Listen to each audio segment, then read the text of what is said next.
Si Sir. Okay, so to continue our discussions po. Kaya ang gagawin lang natin doon is to get the EUP. Again, pare-parehas naman yung EUP natin. So this one should be divided by 64,000, divided by 64,000, and divided by 64,000. Bakit ganyan? Kasi nga po, even uniformly. Ibig sabihin pare-parehas. Okay? From there, gagawin mo na lang, divide. Para ma-compute natin yung unit cost. Siyempre, kita nyo naman na wala nang susunod. So, okay na tayo dun sa 2 decimal places dito. Kasi pare-parehas naman po. Okay, so we have 6.30. Yun na ba yung na-compute natin kanina? I don't know. Hindi tayo gumawa ng ganon. Pero check na natin. Susunod po is the cost accounted for. Lalagyan na natin ng presyo yung finish and transferred mo. Napindot ko yung record, no? Yeah. Tapos yung ending work in process inventory mo. Okay, so yung finish and transferred mo, since yan ay parehas lang, so we have 56,000 times total 6.30. Tapos we have, since parehas lang, 8,000 times 6.30. Okay, kunin na natin, equal sign. Equal ba siya? 403,200? The answer is yes. 403,400. Wait lang po.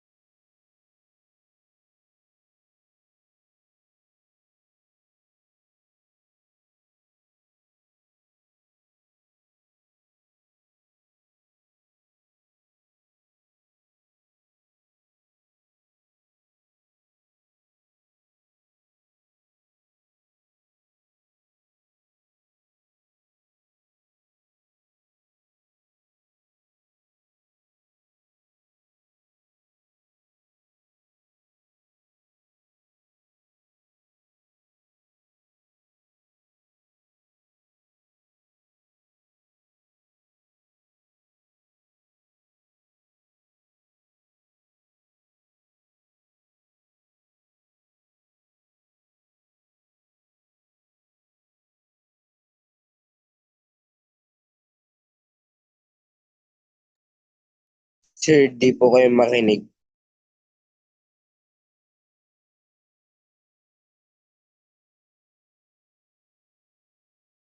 Ayun, sorry, nakaano. Okay, so we have equal ba? Yes, 203, 200, 403, 200. So equal tayo. So ito yung question. Check nga po natin kanina yung ginawa natin kung parehas po. Ang finish and transferred is 352,800. Check natin. 352,800. How about the ending work in process? 50,400. 50,400 din ba dito? Yes. As you can see, yung ating cost of production report, kailangan nyo lang po talagang i-memorize yan muna, tapos intindihin nyo yung process kasi nahati talaga siya sa dalawa. We have quantity schedule and cost schedule. Ano yung reason? Yung sa quantity, gusto nating malaman ilan ang pumasok, ilan ang lumabas. And since hindi natin siya pwedeng gawin na i-divide natin between the finish and transferred and ending work in process yung cost kasi meron pa siyang laman na materials, labor, and overhead, kailangan natin gumamit ng EUP. Pagkatapos nun, meron tayong cost schedule na kung saan yung cost na yan, alamin natin kung magkano yung dapat i-allocate using AUP. Okay, dito kasi maganda ulit na example, since alam mo na ganun pala yung process para makompute mo yung accounted for, eh, pwede pala siyang makagawa ng shortcut. Yes, ito na yung shortcut actually. No, itong pinapakita ko po sa inyo. Bakit? Bakit siya tinawag na shortcut? Kasi alam ko na kung ano yung mangyayari dun sa ating mga tag dito. Alam ko na yung mangyayari dito sa ating mga costs. Okay? Especially yung sa EUP natin. Kaya nakagawa na tayo ng shortcut. Okay? So, speaking of shortcut, kasi meron tayong pinapagawa ulit na isa. Okay? Meron pang isa. So, gawa tayo ulit. Okay. So, move tayo. Sana wala kayong questions diyan kasi nakakasunod. Gawin naman natin yung FIFO. Okay, so sa FIFO, we have quantities. This time it's FIFO. Okay. So meron tayong yung finish and transfer mo, dalawa yung pinanggalingan yan. Meron galing sa beginning work in process inventory and started and completed. Tapos meron tayong ending work in process inventory. Okay, para hindi malito, i-extend natin to ng konti. Ayan. Para malaman natin. So we have here 8,000. Kung 56,000 yan, ang started and completed mo ay 48,000. Tapos, i-carry mo lang ulit yung 20,000. So, ilan lahat yan? That is 76,000. So, parehas pa din. Next, yung EUP mo, since tayo ay even or apply uniformly, pare-pares na rin ng materials, labor, and overhead. Ang pinagbago lang this time yung work done mo. Kasi ito yung 100% and this one is 40%. Okay, so same pa din yan yung kanina. Nabago lang yung amount. Kasi itong beginning mo, 8,000, sabi niya, 50% complete. Oh, so wala na tayong masyadong po problemahin. Kasi ngayon, na nagawa na natin siya, 100% complete. Ilan ang dinagdag mo? 50%. Yan lang. From there, multiply.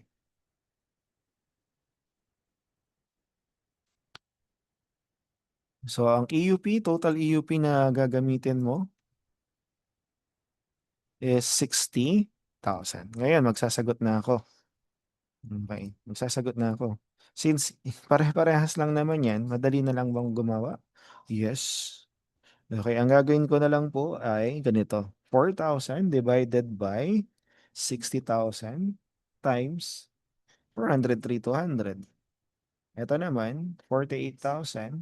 Again, magagawa mo lang to kapag even distribution ha. Pero other than that, hindi mo na to magagawa, which is kakaiba. Check lang natin. This is divided by this times this. 403,200. Eto na siya. Again, nagawa lang tong ginagawa natin na parang shortcut simply because even distribution. Okay? Even kasi. So, ito na yung sagot natin kapag FIFO. Okay? FIFO. Ayan, lalagyan na natin ng kulay para mag-stand out siya. Okay? Yan na yung sagot natin kapag FIFO. Okay, pero syempre hindi tayo matutuwa ng ganyan lang na FIFO. Copy natin to na dito sa taas. Okay. Actually, almost the same lang naman yung eto. Okay. From there, okay, meron tayong quantity schedule. Next is yung computation of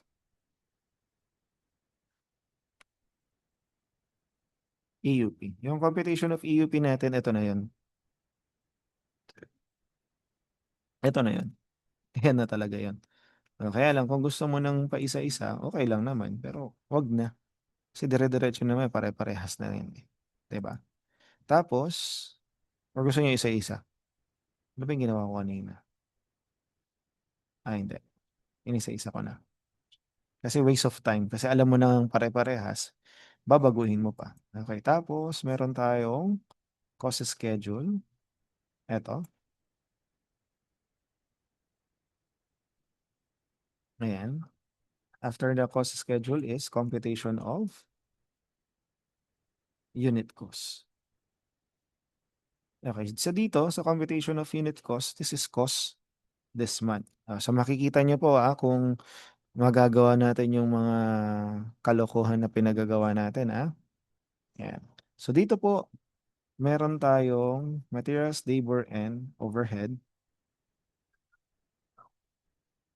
Kasi akala nung iba, basta may pinakita tayong shortcut, yun na kaagad Cost this month, tapos meron tayong EUP. Okay na ba to? Yes. Tapos meron na tayong unit cost. So cost this month natin is 187, 84, and 900. And EUP natin, yes, fortunately, syempre pare-parehas lang yun. 60,000 kasi isa lang yung computations. Tama? Okay, and from there, divide natin to. We have 3.12, 1.42. Siyempre, gawin natin yan for decimal places. Since nakita natin na ganyan siya, mag-round tayo. Round. Tapos, 4 decimal places tayo. Ang dami ng ano. Round. Number of digits. Bakit eh? Ngayon siya nagreklamo eh. Sige. Wag na, dito ko na lang. Dito ko na lang siya i-round. Nagreklamo siya. First time na nagreklamo yun. Ayan. That's 4 decimal places. Ha? Ay, mali. Sorry. Alam ko na kung bakit ako nagkamali. Ganito. Ayan. So, naka-rounded off na yan ng 4 decimal places. Okay? So, we have 5.65. From there, anong gagawin na natin? Gagawin na natin yung cost accounted for.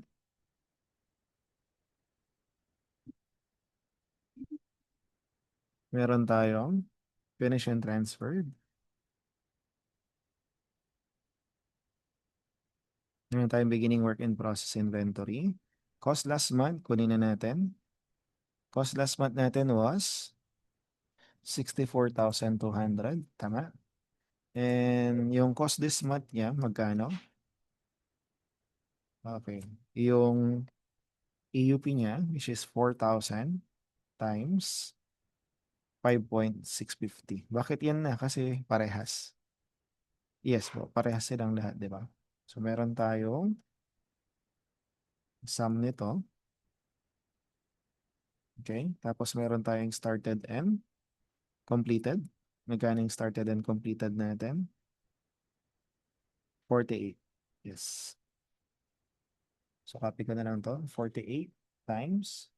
Since pare-parehas na yan, ano na siya? 5.65. Ano naman yan? Daming RT niya. Okay. So, total finish and transfer natin ay 358,000. Tapos, meron tayong ending. Ending work in process inventory. Huwag ka mag-alala kasi madali lang siya. Bakit? 8,000 na yan eh. Times 5.65. Okay. From there, pag-adin natin, 358 plus 45,200, we have 403,200. So, ano tawag natin dyan? Total cost accounted for. Okay. Ito nang malapit. Moment of truth. Check natin. Parehas ba yung sinasabi ko dun sa shortcut? Check natin. 358 ang finish and transferred. 358 ba siya? Hindi. Pero check natin. Hindi pala natin napag-add. Oh, 349. Plus 45,200. 53,760. Parehas ba? Hindi. Oh, compare natin. Lagay natin dito sa baba. Compare natin. Shh. Mag-paste na lang ako. Picture. Ayaw niya. Wait lang, copy ko muna ulit.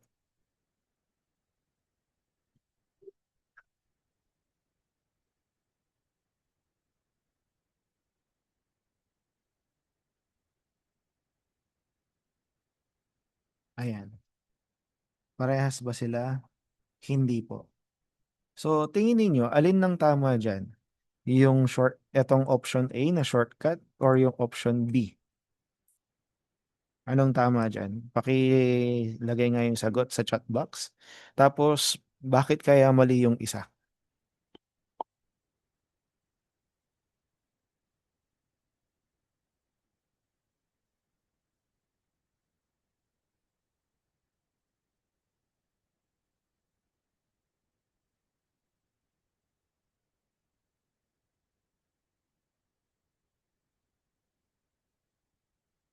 Ulitin ko, please lahat mag-participate.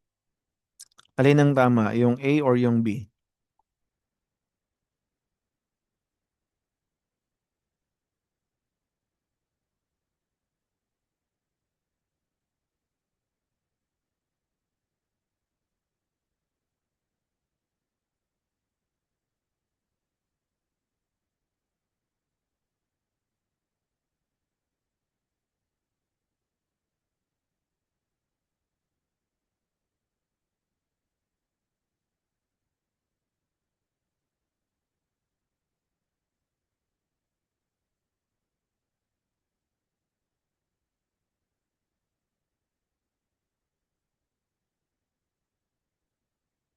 Okay, very good. Ang tamang sagot ay yung letter B. Siyempre, kita niyo naman, ginawa natin from the start, di ba?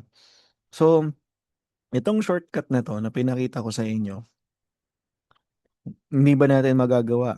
O hindi na ba natin yan maayos? Maayos pa din po natin yan. Bakit? Kasi po, dito sa may shortcut na pinagawa natin, meron dapat na importanteng concept na hindi po nagawa. Ano yun? Tandaan niyo po na yung ating FIFO method, no, ang allocations po niyan ng cost or yung EUP is being allocated solely for the basis ng cost this month. Yan. Yung cost this month, wala na tayong pakialam dun sa cost last month po. So, ibig sabihin po, to properly account for it, ganito yung gagawin po natin sa kanya. Okay? Yung ating ending work in process inventory, which is pare-pares na 8,000 divided by 60,000 times yung cost this month lang po, which is 339,000. Oh, nakita mo na ba? 45,200? Yes, 45,200. Tama?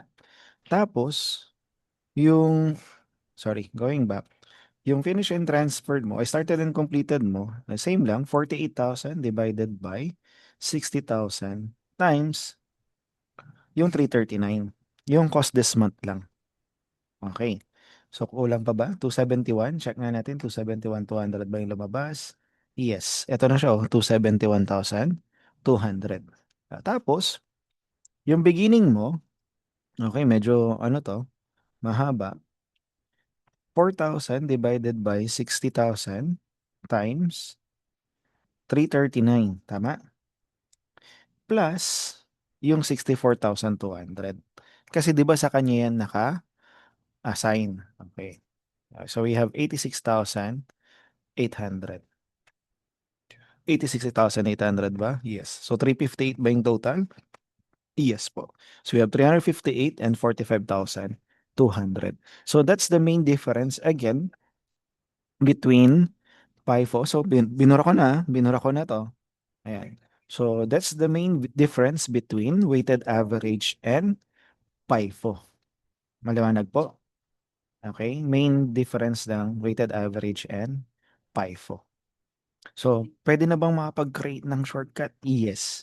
So, it's a overview or short po na way para makita ninyo na etong mahabang cost of production report, pwede na siyang gawin ng ganito lang. Yes, ganyan lang. Ganyan lang kabilis.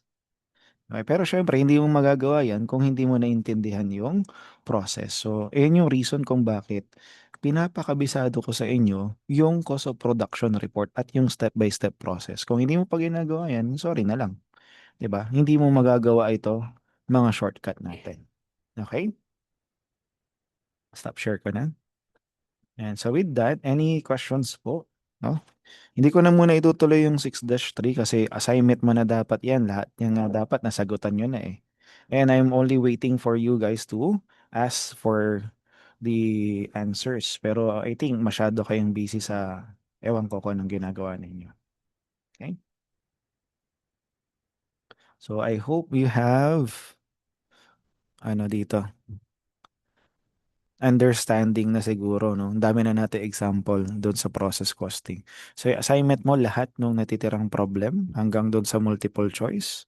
Tapos magkakaroon na tayo dun ng discussion for chapter 7, which is, I think meron na tayong discussions ng normal and abnormal loss. And thank you.